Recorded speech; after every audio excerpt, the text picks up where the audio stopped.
Alors, très bien, bonjour. Alors, la suite de la première présentation. Alors, on va voir aujourd'hui donc les relations. Comment je peux faire, comment je peux établir, comment je peux associer les tables, donc 2 à 2. Alors, après avoir défini donc plusieurs tables dans votre base, donc on a déjà vu donc par exemple la table fournisseur, stock, magasin, entrée, sortie ou client, commande, détail commande et produits, c'est le même principe facile. Donc, alors la première étape consiste à faire quoi? Donc, c'est tout simplement d'établir en fait les différentes relations entre les différentes tables. Avant de pouvoir saisir, ressaisir, établir des requêtes, exploiter les autres objets en fait, que ce soit des formulaires, que ce soit des requêtes, que ce soit des états, que ce soit des modules et des macros. Alors, c'est quoi une relation? Donc, c'est tout simplement une association entre deux tables.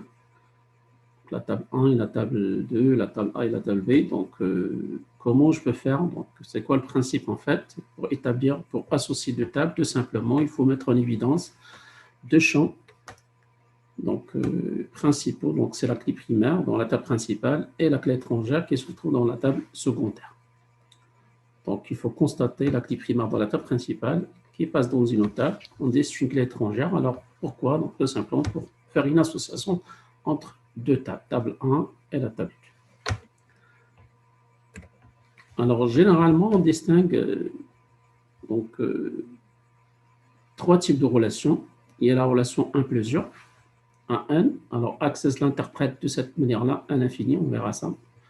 La relation de type plusieurs, n, l'infini, l'infini. On verra donc comment je peux traduire donc, cette relation donc, autrement.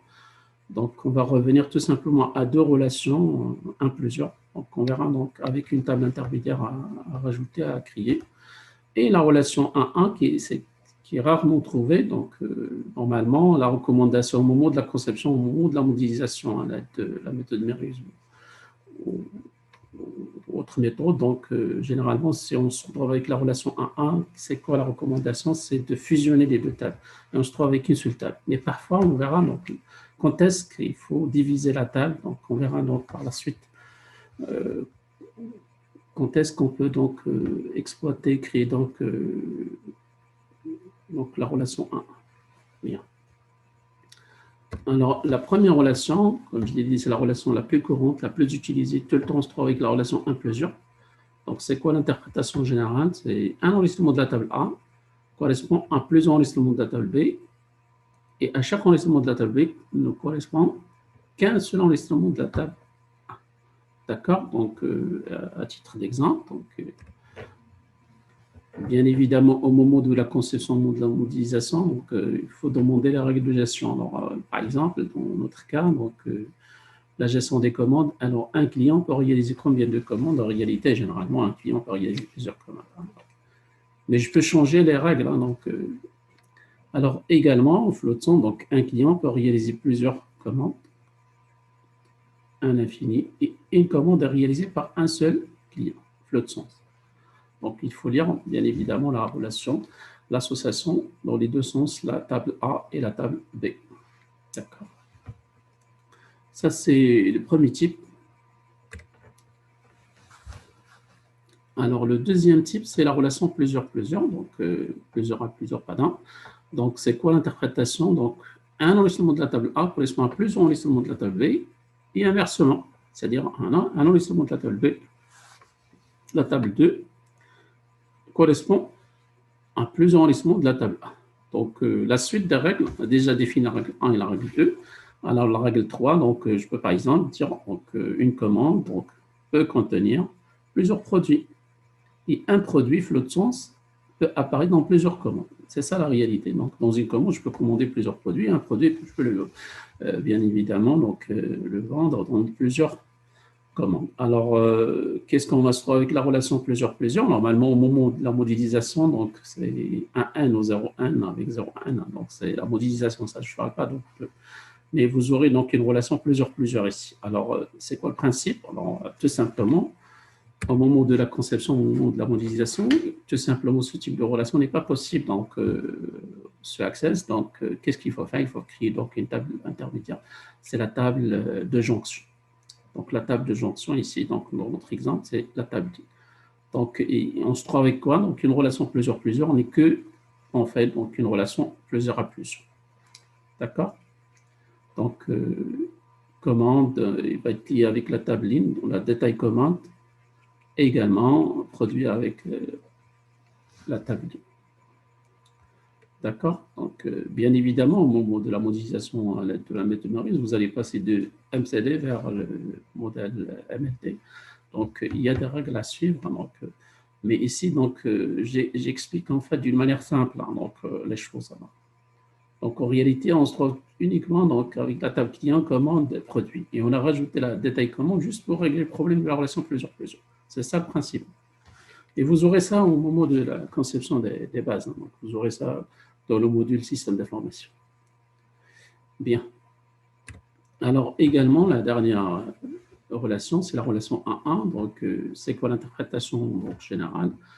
À chaque enregistrement de la table 1, donc, correspond un seul enregistrement de la table B et inversement. Donc, alors, au moment de la conception, si on se trouve avec la relation 1-1, donc généralement, la recommandation, c'est de fusionner les deux tables. Et il faut travailler avec une seule entité, une seule table, en fait.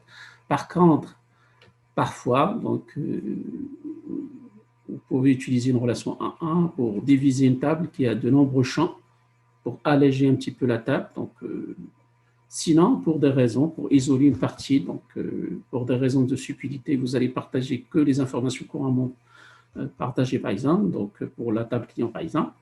Donc, je vais créer donc une deuxième table client 2 où je stocke, par exemple, le chiffre d'affaires, des codes secrets, etc. Donc, il y a deux raisons, soit pour alléger une table qui a de nombreux champs, soit pour donc, la sécurité des données, en fait, à partager. Voilà, donc, récap. Donc, généralement, on distingue trois types de relations. La relation 1 plusieurs, la plus courante. La relation plusieurs n'est que deux relations 1 plusieurs, avec une table intermédiaire de jonction, et la relation 1-1, bien évidemment. Alors, voilà, donc, dans notre exemple, donc, la gestion des commandes, on a la table client, on verra ça, donc on va réaliser ça donc, sur Access. On a déjà donc créé la base, donc la base comprend combien de tables? La table client, commande, ligne et produit. D'accord?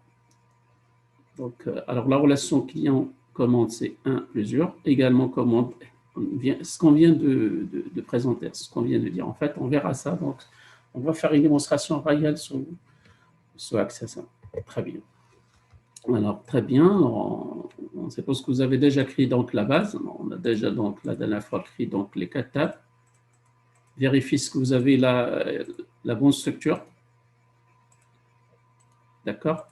Vérifiez les champs également autour. Donc, la table client, donc l'identifiant, c'est le numéro de la carte nationale avec les autres champs. Vérifiez le type également. La clé primaire et la clé étrangère, attention. Donc, numéro de commande, c'est numérique, CN, c'est texte. Alors, ici également, c'est du texte. La table ligne également, c'est numérique pour le numéro de commande. Ref, c'est texte et la quantité, c'est numérique. Alors, pour la table produit, attention, c'est la référence, c'est du texte. D'accord? Donc, attention au niveau des champs et les identifiants. Alors, la table ligne, l'identifiant, il est composé de deux champs. Donc, la clé primaire, elle est composée de deux champs, numéro de commande et la référence. Voilà. Alors, vérifier. Ensuite, on a déjà vu donc la création de l'objet table. On a vu également la manière comment je peux importer des données externes, soit à partir des classes sur Excel, soit à partir d'une autre base de données Access. Alors maintenant, on va passer aux outils de base de données. Alors les outils, donc parmi les outils, donc les relations. Voilà. Donc normalement, vous aurez donc la fenêtre en fait vide de la relation.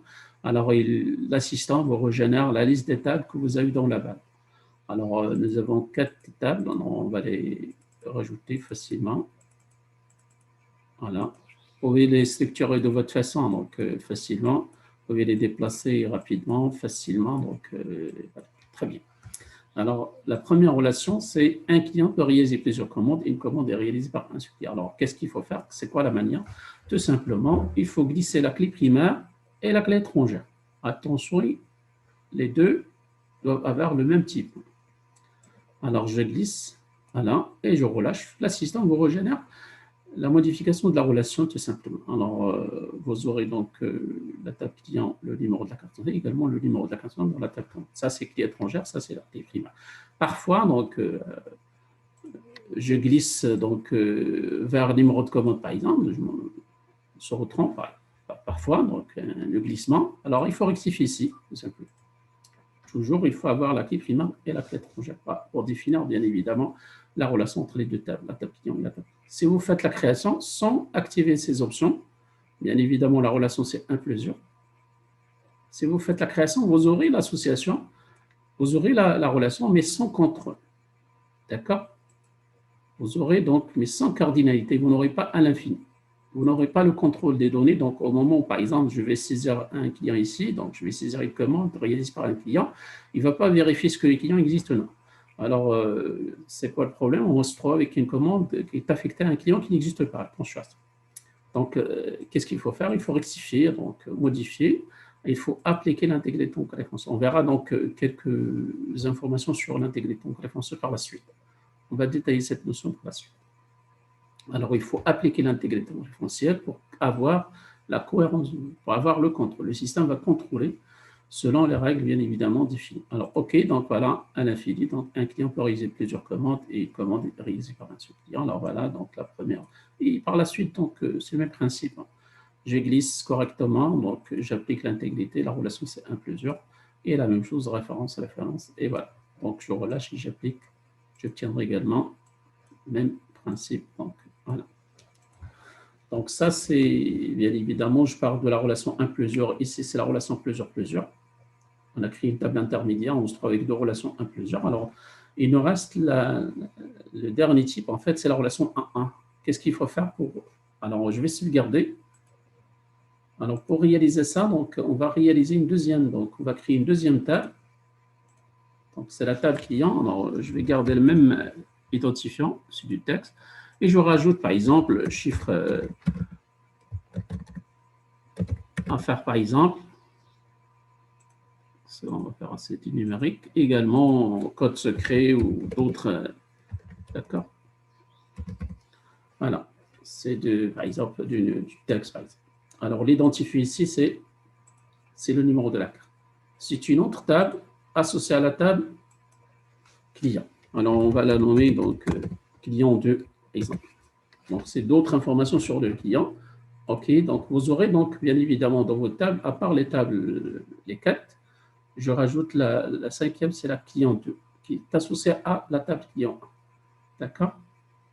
Donc, alors maintenant, je vais revenir à l'outil de base de données et la création de relations. Alors, je vais rajouter ma table que je viens de créer, c'est client 2. Voilà. Voilà. Alors, maintenant, si vous glissez donc client vers client 2, qu'est-ce que vous constatez? C'est le même identifiant dans les deux sens. Ici, c'est primaire, elle est étrangère flottante, et inversement. Donc, elle est primaire ici, elle est étrangère flottante. La seule relation possible, c'est la relation 1. Donc, quand est-ce qu'on peut diviser la table en deux? On a déjà dit, donc, pour alléger la table, pour simplifier la table, qu'il y a de nombreux champs, soit pour des raisons de sécurité. Je vais partager uniquement ces informations et je vais cacher les autres. Mais je peux les mettre également avec la technique d'aujourd'hui, donc la sécurité, donc je peux même les mettre ici, il n'y a pas de problème de sécurité. Mais juste, ce sont des raisons, en fait, pour avoir cette relation, en fait, 1-1. Alors, voilà, si vous faites la création, vous aurez automatiquement la relation 1-1. Voilà. Voilà, très bien. Voilà la relation 1. D'accord. Alors, voilà, c'est je supprime la relation, attention, donc si vous glissez dans client 2 vers client 1, alors vous aurez bien évidemment la relation, donc, mais attention, Access ne vous donne pas cette possibilité. Donc, pourquoi? Donc, la raison, c'est simple. Donc, pourquoi il ne donne pas la possibilité de passer donc, le numéro de la carte nationale du client 2 vers client? Parce qu'on a des données ici, alors que dans la table client, il est vide. Donc, pour avoir l'association dans les deux sens, alors qu'est-ce qu'il faut faire? Donc, alors, tout simplement, donc, il faut passer à la table client 2. Alors, vous fermez. Qu'est-ce qu'il faut faire? Il faut donner, donc, il faut stocker des informations donc, sur les clients dans la table, parce que la table client 2 est vide. C'est pour cela, donc voilà, donc oui, donc alors je vais rajouter par exemple par hasard, donc des chiffres d'affaires. Voilà. Avoir les deux sens pour établir les relations dans les deux sens, bien évidemment. Alors le code ici, c'est 1, les 2, etc. Donc, juste. Pardon. Voilà.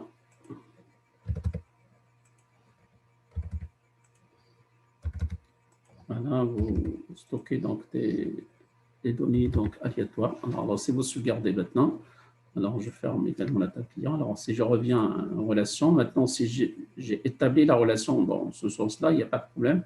Alors, il y avait un problème dans ce sens-là. Donc, si j'applique l'intégrité maintenant, vous n'aurez pas de problème, vous aurez la relation 1. D'accord? Donc, voilà donc, les différentes relations possibles dans la base de données gestion des cas. Voilà, et je sauvegarde ma base, mes relations dans la base. Et à n'importe quel moment, je peux revenir à mes relations pour les modifier, pour ajouter d'autres tables, etc. Voilà, donc je pense que c'est clair pour tout le monde pour les différentes relations possibles dans la base. Donc, alors, la suite. Alors, juste quelques informations sur l'intégrité référentielle. Alors, c'est quoi l'intégrité référentielle? En fait, c'est tout simplement un système de règles qui permet tout simplement de faire quoi? De garantir en fait les relations traitables. En cas de quoi? Si vous allez rajouter d'autres informations, c'est-à-dire en cas de mise à jour, soit l'ajout, soit la modification, soit ce passe. Donc, bien évidemment, quelles sont les conditions à suivre pour mettre en œuvre l'intégration foncière, donc pour établir l'intégration foncière. Donc, qu'est-ce qu'il faut faire? Donc, bien évidemment, il faut définir, il faut que le champ correspondant à la table principale soit une clé primaire. Ça, c'est la première constatation. D'accord? Ensuite, les deux champs liés, c'est-à-dire la clé primaire et la clé étrangère dans la table secondaire, doivent avoir le même type de données. Ça, c'est une deuxième condition. La troisième, bien évidemment, je pense que c'est clair que les deux tables doivent se trouver dans la même base. Non, ça, je pense que c'est clair. Voilà. Alors, bien évidemment, qu'est-ce qu'il va faire l'intégration? Il va contrôler tout simplement. Si vous couchez la première option et vous ne couchez pas les autres options, par exemple, mettre à jour en cascade et supprimer en cascade ou la effacer en cascade, alors au moment de la saisie, donc, bien évidemment, donc, le système donc, de l'intégrité référentielle va contrôler, au moment où je vais saisir le numéro du client, par exemple, dans la table donc, commande, qu'est-ce qu'il va faire? Il va contrôler est-ce qu'il existe dans la table principale ou non. D'accord? Pour ne pas affecter des commandes à des clients qui n'existent pas. Donc ça, c'est la première. Également, en cas de modification, si vous modifiez la clé primaire, alors vous n'aurez pas cette possibilité parce qu'il y a de la trace dans les autres tables secondaires, donc les enregistrements liés dans la table commande, etc. Également, vous n'aurez pas la main pour supprimer, à part si vous couchez les autres options. On verra donc par la suite. D'accord? Vous ne pouvez pas supprimer un enregistrement de la table principale. S'il y a des enregistrements qui existent dans la table, dans les tables liées, donc, d'accord? Donc, par exemple, vous n'aurez pas donc, la main pour supprimer un client qui a déjà des commandes dans la table commande. Alors, c'est ça l'utilité de l'intégrité référentielle. C'est fondamental. Pour avoir la cohérence des données. Et la dernière notion, donc les deux dernières options, c'est mettre à jour en cascade, d'accord? Sinon, supprimer en cascade, effacer en cascade. Alors, si vous couchez ces deux options, vous activez ces deux options, alors tout simplement, donc, si vous supprimez donc, dans la table principale, donc un enregistrement, ou également, on va supprimer la trace dans les autres tables. Si vous supprimez des clients, également, on va supprimer la trace dans la table commande. Également, si vous supprimez des commandes, vous allez supprimer également dans la table ligne. Si vous supprimez des produits également, principe. D'accord? Soit vous allez modifier donc, la clé primaire, c'est rarement, donc, mais c'est possible. D'accord? Sinon, vous pouvez également donc, supprimer donc, en cascade, donc effacer en cascade de la table principale jusqu'à la dernière table en hiérarchie. Donc, on a donc, la table principale, secondaire, et ainsi de suite. Voilà, donc je pense que c'est clair pour tout le monde en fait.